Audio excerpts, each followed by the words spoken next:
Hina, welcome to Let the Quran Speak. Assalamualaikum. Thank you so much. I'm so glad to be here. I wanted to ask you about marriage because, a lot of Muslims get excited about marriage, but then when they get into a marriage, it's like, whoa, what do I do? This is not going the way I thought it should go. So how do you make sure that you start off a marriage on the right foot?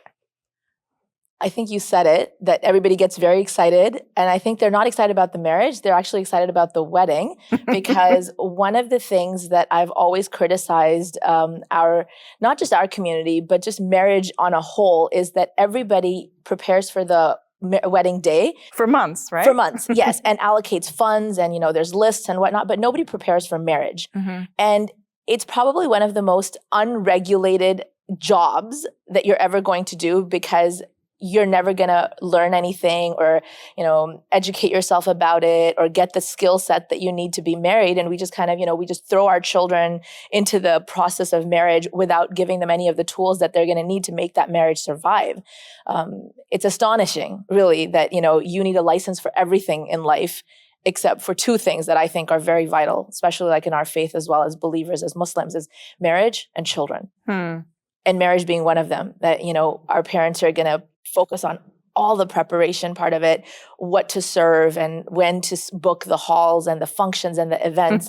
But when the couple is together and all that fanfare has ended, they don't have the skills and the tools to make it work. Mm-hmm. And we have this expectation now, subhanAllah, you see so many divorces rising in the Muslim community. And we're constantly asking ourselves, why? Well, there's your answer, because people are not prepared. So what sort of tools? You're talking about a toolkit. Like, what sort of tools do you need for a marriage? You absolutely need a toolkit. So as a therapist, I've developed a program for couples who are looking to get married, and it's pre-marriage counseling.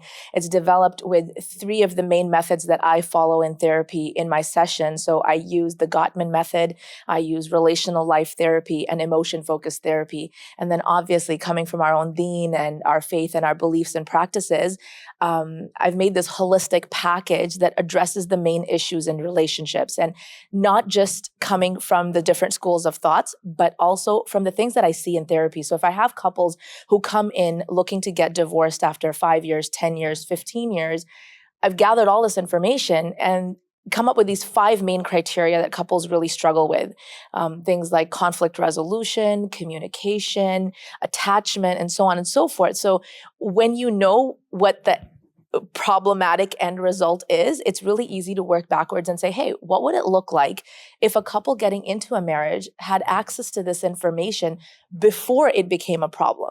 Mm-hmm. Knowing that those are problem issues, is that what you mean? Or knowing how to handle them? No, absolutely. So that awareness that these are the core problems that couples tend to get into. Mm-hmm. And then obviously, how do you handle it? Mm-hmm. So say, for example, if we talk about conflict resolution, everybody's going to fight. And that's what I tell my couples. I say, hey, listen, if you're thinking that we're never going to fight or we're never going to get into an argument, well, that's not going to happen. Everybody fights. Everybody gets into an argument. I'm not worried about you guys fighting. I just want to know how you're going to resolve the conflict. So having that toolkit means having access to information so you understand that there will be problems and what type of problems are thematically prevalent in marriages, and then having the skills or the tools to resolve those conflicts in a better way, and really personalizing and making them individual to each couple and each person as they walk into the office. So subhanAllah, when I talk about this toolkit, what I'm actually referring to is just a set of skills that you need to deal with major issues in marriage. Mm-hmm. So can you give me an example of how it would work? Like, let's say a couple comes in and they're 2 very different people, they're married and they're having this conflict. What do you do? So let's back it up a little bit. Okay, 2 different. Your first sentence was 2 people come in, they're very different. Yes. Hopefully you're not. But people are naturally different. Like even siblings are different from each other, right? So one of the things that I think is extremely important when you're getting married to somebody is to make sure that your values are aligned with one another. Relationships can survive a lot. Like subhanAllah, Allah has made them very strong and the capacity of a relationship to withhold a lot of pressure, stress, tension. That's a fact of life. So subhanAllah, relationships are very strong. But when you want to build a good quality marriage, you want to make sure that the foundations are good. And the foundations are good when you are aligned with your values. So, let's say, for example, a partnership comes in, like a couple comes in as clients, and one person is very career oriented and very focused on, succeeding in their career. And that's part of the toolkit that I work with couples, is helping them understand what their values are. What are the things that inspire me and motivate me, and what do I focus on in life? So let's say one partner is focused on career and the other partner is focused on family. You already know that the alignment's off. Okay, so you already know that they're going to run into problems. One is going to be okay, business trips and late night meetings and work commitments, and the other one's going to be like, baseball games and anniversaries and like Eid parties. So but no two, like in any marriage, is going to be a disalignment of some values, for sure. Right? Of course.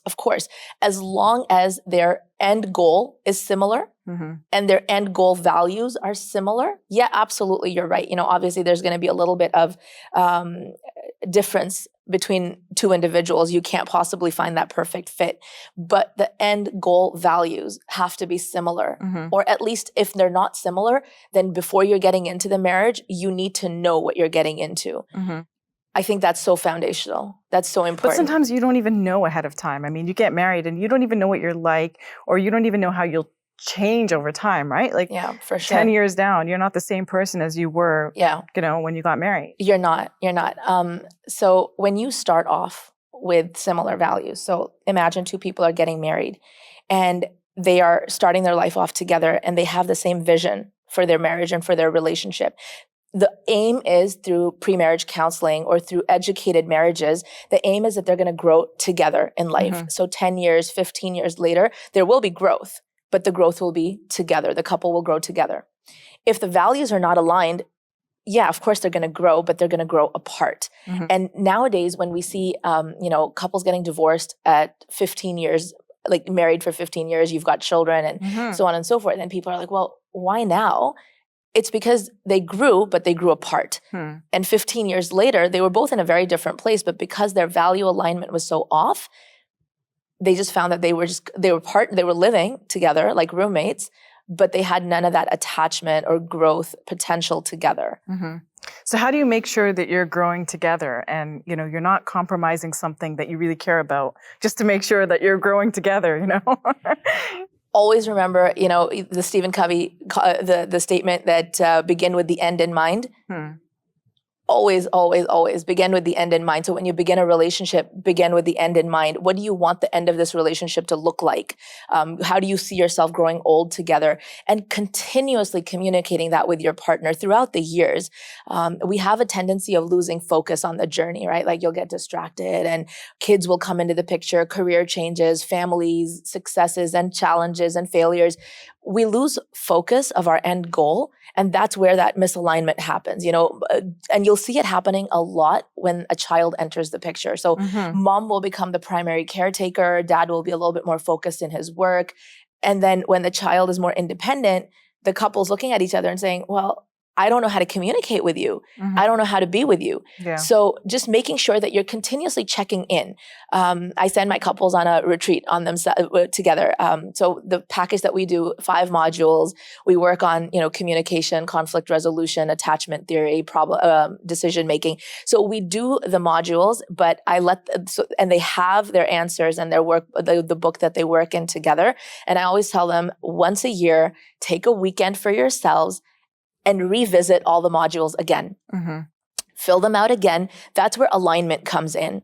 So that your marriage isn't getting lost in the hustle bustle of your daily life or your family life or your commitments, that you're realigning every single year. Go away for the weekend, book a hotel, just the two of you, sit with your modules, work on them again, talk to each other about this is where I am in life now, so that both of them have that sense of self-awareness as that marriage grows and they grow and they change, that you understand how you both are growing and changing. Is there at some point in a marriage where it's like, if this is the end, like there's no coming back from this situation? Of course. Okay. And subhanAllah, there's so much of it nowadays. Okay. We see it more today than we've ever seen it before in Muslim communities, where marriages do come to a natural end. And subhanAllah, there's so many reasons why.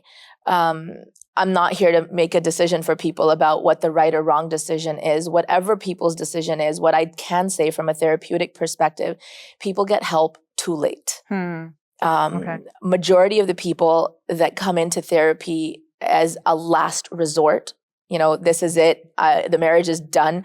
We're gonna try therapy, and if this doesn't work, then I'm out the door. Well, I can tell you now, it's not gonna work. As a therapist, I need leverage from you. If you're gonna come into my office and say for marriage counseling and say save my marriage, I need leverage. And in order to have leverage, I need to have something about the couple that they still want to be with one another. They're still in love in some capacity. There's still respect. There's still a desire for them to be together. When I have leverage, I can help them through their challenges. But when people say therapy as a last resort, it's not going to help. You're not going to get what you're looking for because you've already created so much emotional injury. There's so much past resentment and so much negativity in the relationship. Nobody can help you out of that. And, when it's too little too late, therapy it shouldn't be the last resort. In fact, as a therapist, I would always say therapy should be your first resort. That when you notice the relationship is going south and things are not working well the way that they were, or you notice that change, then that should be your first resort. Do you think couples can overcome that? Like, let's say they feel this immense resentment, they don't feel like they're in love anymore, all those things that you mentioned. Do you think they can kind of work through that to get to a better place for themselves? Every couple is different. Okay. Every couple is different. I've seen people come into the office after infidelity and made it work. And then I've seen people come in where the issues to some of us may not seem as serious or it may not seem as severe, and they haven't been able to see through their problems. It's a very individual process and it's a very individual journey. But the one thing that really, that marks the success of marriage counseling is the desire of those two people to be with one another. If you want to be in this marriage, you'll overcome absolutely anything. But if you're checked out and if you don't want to be in this marriage, then even the smallest things are going to become painful hurdles. And, you'll find more and more reasons to feed into that belief of yours that this person isn't good for me or this marriage isn't good for me. So it's really, at the end of the day, it's that couple's desire to be with one another that's going to determine the outcome. And what resources would you recommend? Like, let's say someone is either looking to get married or they're in a marriage and they're realizing, oh, things are going wrong. We need to kind of figure out how to solve this problem. So are there any books or resources that you would recommend that someone consults? So I'm going to backtrack a little bit. And the first thing I'm going to say is if you are single and looking to get married, get pre-marriage counseling. Don't get into a marriage, especially now in this day and age. Don't get into a marriage without knowing what tools and skills are going to help you through your challenges. So start by getting educated first. Now, if you're already in a marriage and you're struggling and you're having a hard time, there's so many incredible resources available online. You want to narrow down what your individual concerns are. If you are struggling with, conflict with one another, communication with each other, if you're struggling with issues with the in-laws, or if you're having problems parenting, when you narrow down what your concerns are in the relationship, then pursue help based on that. Lots and lots of resources, subhanAllah. There's tons of stuff online, videos that you can watch on YouTube, educators that are mental health educators, parent education educators that can help you. But one of the things that I do always recommend, get help early. Sometimes we get in our own way.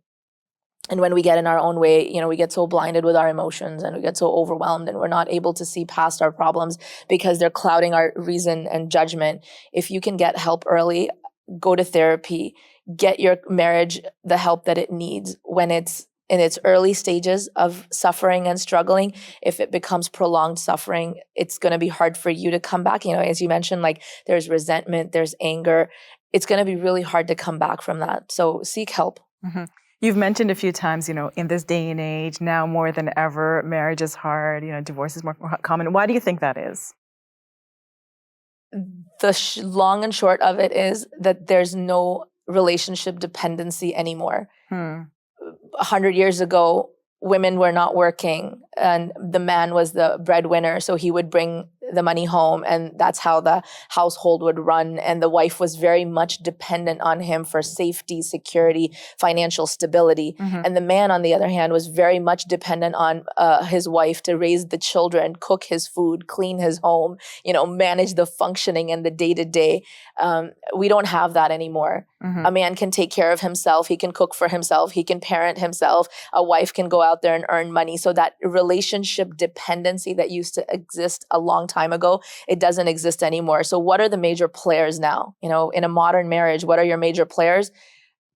Peace in the house. Everybody wants to come home to a peaceful home. Yes. You want to come home. You want to come back to a happy home.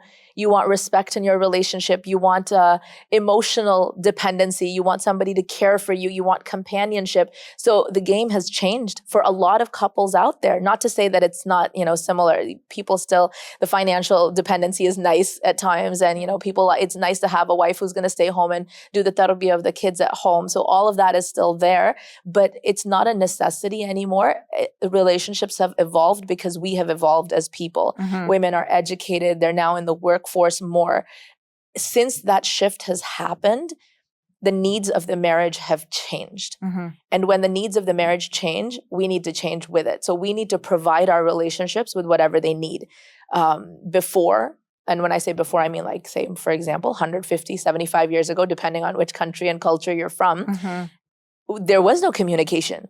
The husband walked in the house and called the shots and, said, this is what's going to happen. And that's what was going to happen. But now communication is a big thing. In fact, 90% of couples that come in for marriage counseling say that the problem in their marriage is communication.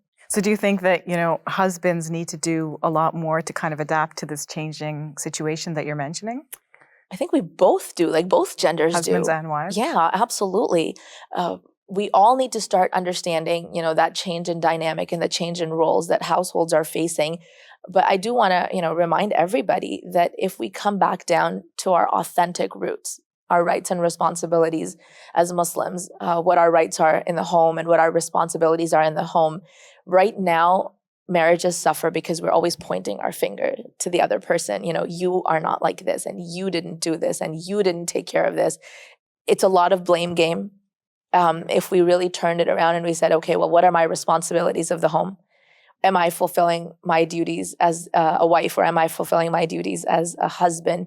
And really coming from that perspective, it's always about what you give in a marriage. Whatever you give is more important. And as long as you are giving, or you're in a state of giving in the relationship, it comes from a place of, you're going to find a lot more peace on the inside, because we don't have that perspective as believers, as Muslims. We don't just look at ourselves in this dunya. We view ourselves from a different perspective and say, okay, well, what is good for my akhirah? And as long as you're akhirah focused, when I was talking about end goal, that's your biggest end goal, your akhirah. If you're akhirah focused, if you're focused on your hereafter, you're consistently going to check in with yourself that what would Allah want me to do in this situation? What brings khair and barakah to my marriage and khair and barakah to my relationship? And then approaching your marriage from that lens and that perspective means you educate yourself with whatever changes need to be made as an individual. You implement those changes and you commit yourself to growth and change, because what you want at the end of the day is khair, right? Goodness for your marriage. Hina, I feel like I've learned so much from you. This is like my own personal little therapy session, so thank you for that. Very welcome. I'm going to take your lessons back to my husband so that we can work together. Inshallah, it's beneficial. Thank you for that. If you enjoyed this video, click like and subscribe. And please donate to support our work at QuranSpeaks.com.